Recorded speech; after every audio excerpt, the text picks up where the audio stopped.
दोस्तों, आप सबका स्वागत है मेरे चैनल आरजे नॉलेज अड्डा पे। एक बहुत बड़ी खबर निकल कर आ रही है गृह भाड़ा भत्ता के बारे में, यानी एचआरए।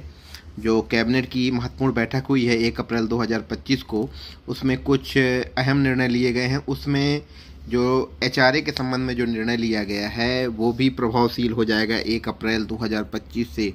तो क्या बदलाव हुआ है, आइए जानते हैं।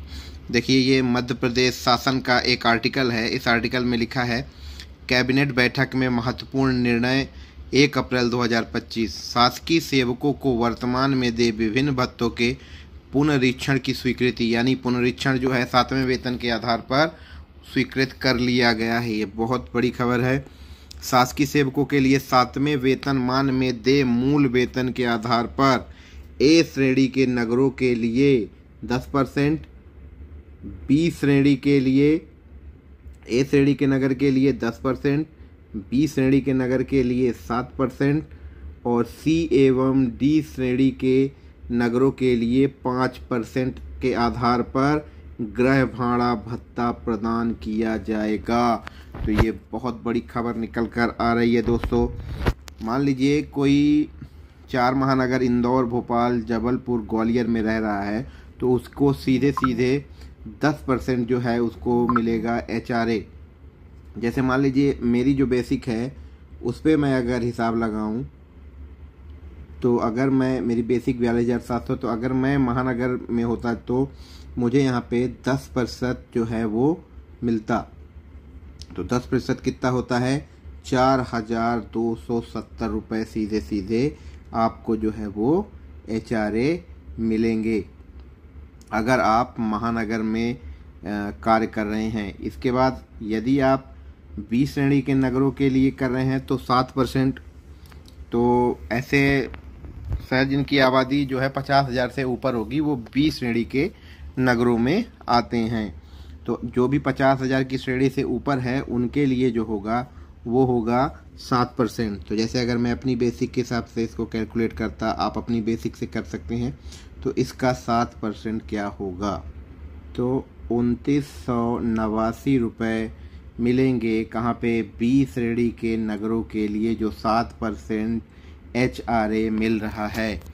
तो बी श्रेणी के कैटेगरी के जो नगर हैं वहाँ पे अगर मेरी बेसिक सैलरी के बराबर होता तो वहाँ पे 2,989 रुपये होंगे। आप अपनी बेसिक सैलरी से कैलकुलेट इसे कर सकते हैं।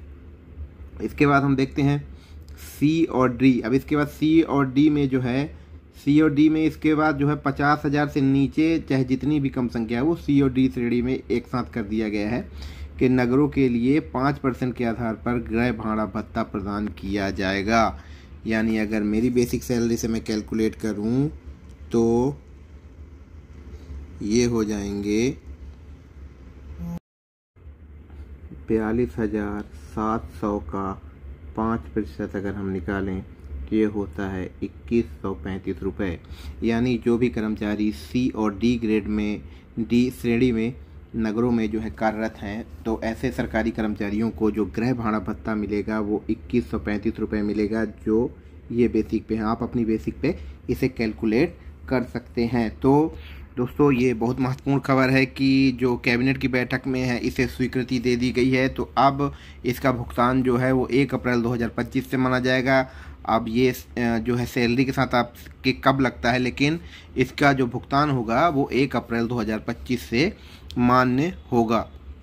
इसके अलावा दोस्तों कुछ अन्य भत्ते भी बढ़ाए गए हैं, ये देख लीजिए। जैसे दैनिक भत्ता, वाहन भत्ता, भोजन भत्ता, ठहरने की पात्रता, प्रदेश के बाहर यात्रा के दौरान स्थानीय परिवहन, स्थानांतरण पर घरेलू सामान का परिवहन, स्थानांतरण अनुदान और स्थायी यात्रा भत्ता जो है वो मूल सूचकांक के आधार पर वृद्धि की जाएगी। यानी मूल सूचकांक में जो भी वृद्धि होती है उस हिसाब से जो है इसे बढ़ाया जाएगा। तो ये कैबिनेट में ये सारी चीज़ें पास हो चुकी है। हमने अपनी पुरानी वीडियो में भी आपको ये सारे भत्तों के बारे में बताया था, वो हमारी आप पुरानी वीडियो को देख सकते हैं और इन भत्तों के बारे में जान सकते हैं।